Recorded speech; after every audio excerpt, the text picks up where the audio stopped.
જય સ્વામિનારાયણ. જામનગર પાસે મોડા ગામના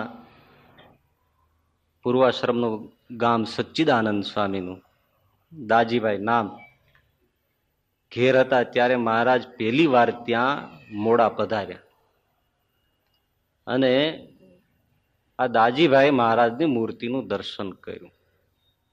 દર્શન માત્રથી શું થતું?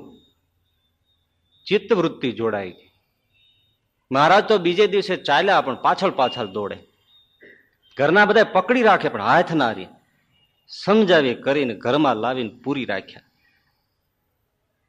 ઘણી લાંબી કથા છે, પરંતુ એક દર્શન માત્રથી વૃત્તિ જોડાઈ ગઈ. મહારાજ તો ભુજ પહોંચ્યા. ખબર મળ્યા કે શ્રીજી મહારાજ ભુજ છે. તો પૂર્વાશ્રમમાં દાજીભાઈ, સચ્ચિદાનંદ સ્વામી એટલે દાજીભાઈ, પોતાને ગામડેથી કોઈને કહ્યા વગર નીકળી ગયા. આડો દરિયો આવે, નાવમાં બેસીને ભુજ પહોંચવા માટે નીકળ્યા. નાવમાં બેઠા અને મહારાજની મૂર્તિનો લક્ષ્ય થયો, સમાધિ થઈ ગઈ. નાડી પ્રાણ લય થઈ ગઈ. સમાધિ દશામાં નાડી ચાલે નહીં, શ્વાસ ચાલે નહીં, હૃદયના ધબકારા બંધ, કાષ્ટવત શબવત થાય, એને સમાધિ કહેવાય.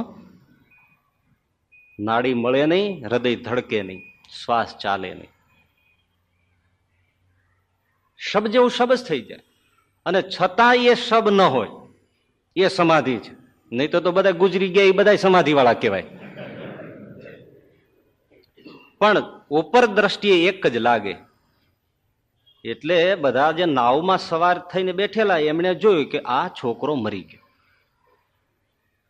ક્યાંનો છે શું ખબર? ત્યારે કઈ આવી થોડી કોમ્પ્યુટરની વ્યવસ્થા હતી, ડેટા નીકળે બધો.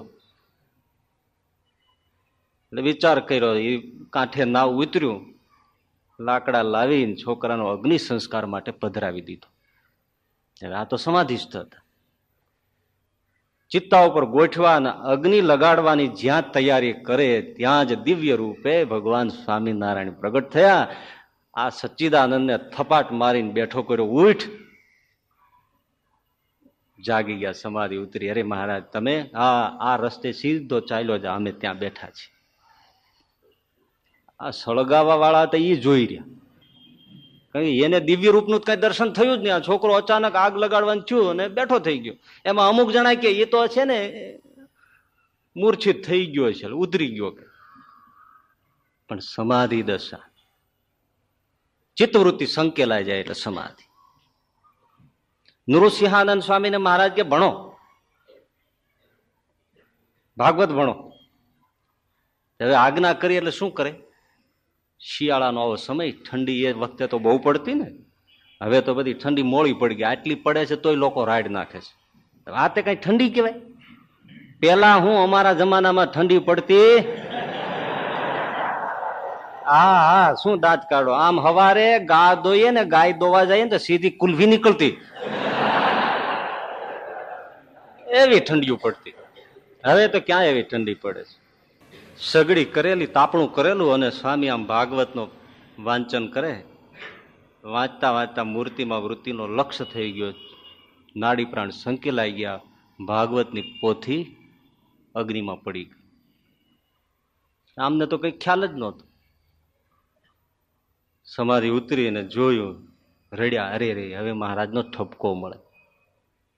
શ્રીજી મહારાજ પાસે જઈને સવારે રડ્યા. મહારાજ કે શું થયું? મહારાજ આવું થયું. મહારાજ કે સારું, મૂકી દો, ભણવા જેવું ભણી લીધું. આપણે ભણી ઉતર્યા, આખરે કરી કરીને આજ કરવું છે. કેવળ વૃત્તિ જોડવાથી આ દશા પ્રાપ્ત થતી.